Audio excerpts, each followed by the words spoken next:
Let's go race bikes.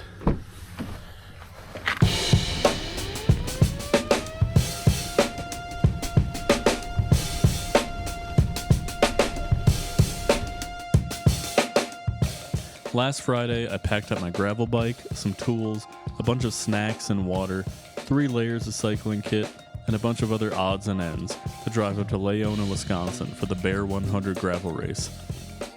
We would be riding in what I refer to as the Bear Zone, which meant there was one last thing I had to do before leaving. This is the inert training unit for my bear spray to help you learn how it works, I guess, so that when you're being chased by a bear, you're not fumbling trying to use the thing for the first time. So, we're gonna see how this works. That's pretty powerful. Okay, so I'd say it goes about 6 feet. Kind of smells like bug spray. Let's hit the road. Can't take the carpool lane. The bike does not count as a passenger. Alright, we're about to take 43 north. And basically just keep driving north for 3.5 hours. Alright, we're on the way to the Bear. It's mostly off-road, on dirt roads, some single track, some ATV roads, that kind of stuff. From what I understand, it's supposed to be pretty chunky. It's going to be challenging. Not a lot of elevation change, which is nice. 61 miles isn't that crazy for me, but I haven't done any rides that long this year yet. We're going to see how this goes. Got another hour and 20 minutes of driving. We're transferring into the Bear Zone.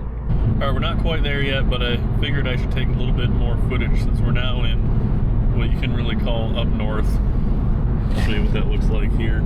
Pretty much just trees and woods as far as the eye can see. They have 91 octane with no ethanol. Alright, I made it. I'm in the room. They checked me in about an hour and a half early, which is nice. It's not like the cheapest hotel on the planet. And I figure since it's connected to the casino, they probably got money to burn. I touched base with Andy, who was staying a few miles south of me, and we decided to meet up on the trails that run right past the hotels, rather than doing the official pre-ride. These exact trails aren't part of the race course, but we figured it would give us some idea of what to expect on race day.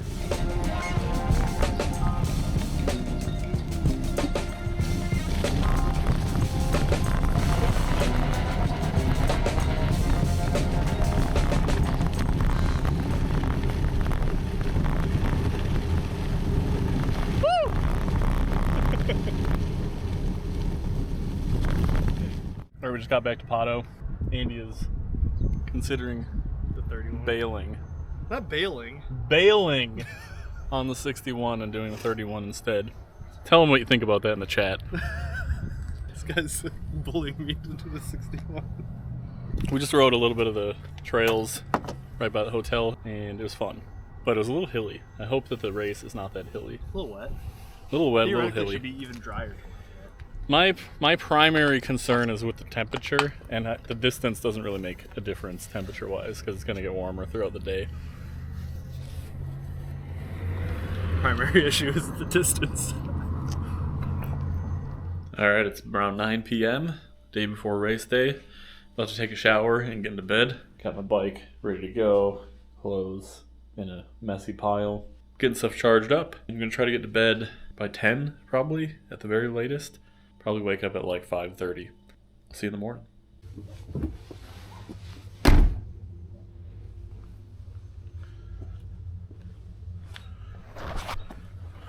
Let's go race bikes. Well, cold, dude. It's about 5:30. It's cold. Got ice on the windshield. And on the back, I'm going to let the car warm up a little bit so I can see. And then we're going to drive and hopefully get there before the big rush. I got to the race early enough to score an easy parking spot. And I even caught the start of the 100-mile race. 4, 3, 2, 1, go. Have a great day. Thank you very much. Have a lot of fun. Be careful out there. Take care of each other. That's why I'm racing at 8. A little warmer. And somehow, with the combined efforts of myself, Andy's girlfriend Sheely, and her friend Tess, using both positive and negative reinforcement, we convinced Andy to stay the course and race a 61-mile route. We're out here on the start line, Bear 100. It's going to be good. It's going to be a good day on the bike. Bajillion people out here. This is the most popular distance. Start is in 2 minutes, so I'm going to put the camera on my bars.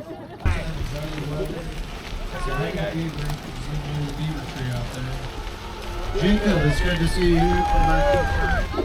It was a slow start, which is normal at the back of any mass start event, but it began spreading out pretty quickly.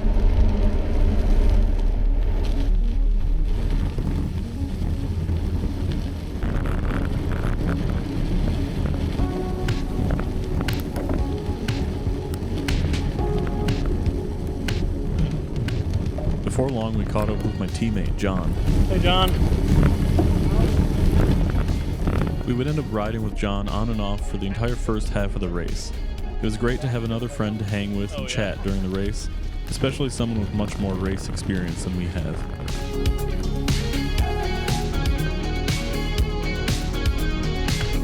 At some point into the first few turns, I realized that my Wahoo wasn't following the route properly.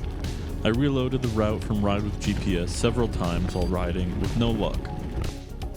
I planned to stick close to John and Andy so I wouldn't get lost, though John pointed out that the race organizers do a great job of marking the course. Every turn has a flag color-coded to each route, showing you which way to go.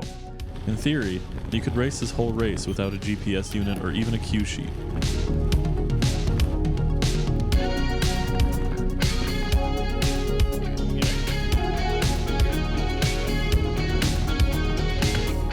Eventually, when we took a moment to stop and have a snack, I manually downloaded the route and pushed it to my Wahoo, and I was back in business. From there, it was smooth sailing all the way to the first water stop after the single track. I didn't get any single track footage, but the official race photographer did get a few shots of us riding through that section.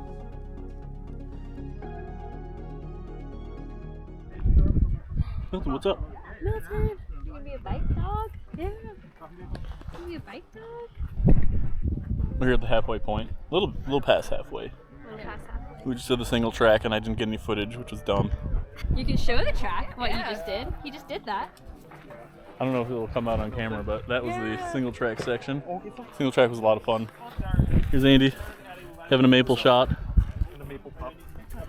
We stopped briefly to chat with Sheely and Tess, but Andy was adamant that we stay pure and not accept outside help. We threw away our food wrappers and crammed our outer layers into our hydration packs and set off again. John finished up the single track section shortly before we left the water stop, and we would not see him again until the end of the race.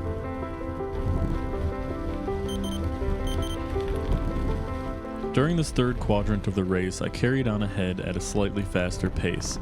Andy and I would meet up again at the second water stop and remark that we both felt underfueled during this section.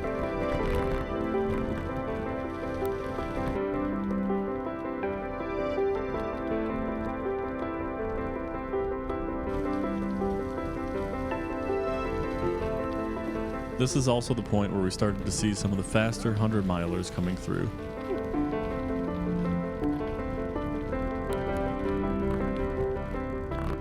Alright, we're at the second water stop / full sugar Coke stop. I don't even drink soda. If you drink Coca-Cola, your butt gets plumper. Is that how that works? Specifically your sit bones. Oh, your sit bones get plumper. Mm-hmm. Not so sure about that one. Just drinking liquid sugar. That's exactly what our bodies need right now, and a little bit of caffeine as well. Oh, yeah. My gullet was feeling tumultuous on the road, so I thought I probably need to get some solid food in it. I can't really bend over. We left the second water stop together, but again I started to pull away fairly soon after that. Andy reminded me at the water stop that if we were still together at the finish line, he intended to make a race out of it. So I did my best to make sure that didn't happen. We chatted with these two riders at the water stop a bit, They warned us that the last 10 miles is a constant slight uphill grade going along the Rat River, followed by a loose gravel climb to the finish. Not knowing how close Andy might be behind me, I decided to keep pushing all the way to the end.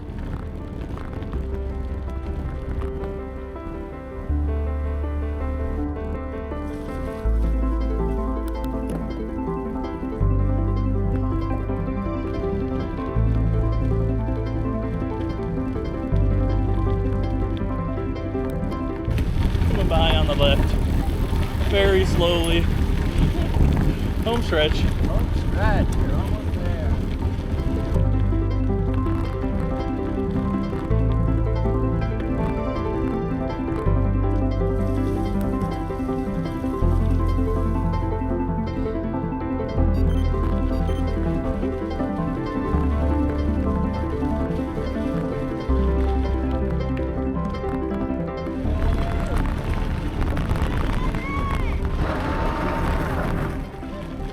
That is impressive here. Yeah, Andy! Yeah, woo! In the end, Andy and I achieved both of our race goals. We finished, and we weren't last. Thanks to Sheely and Tess for tons of support before and after the race. Thanks to my teammates John and Mel for riding with us and cheering us on at the finish. And thanks to the organizers for putting on a great race. I'm already looking forward to more gravel racing and next year's Bear 100.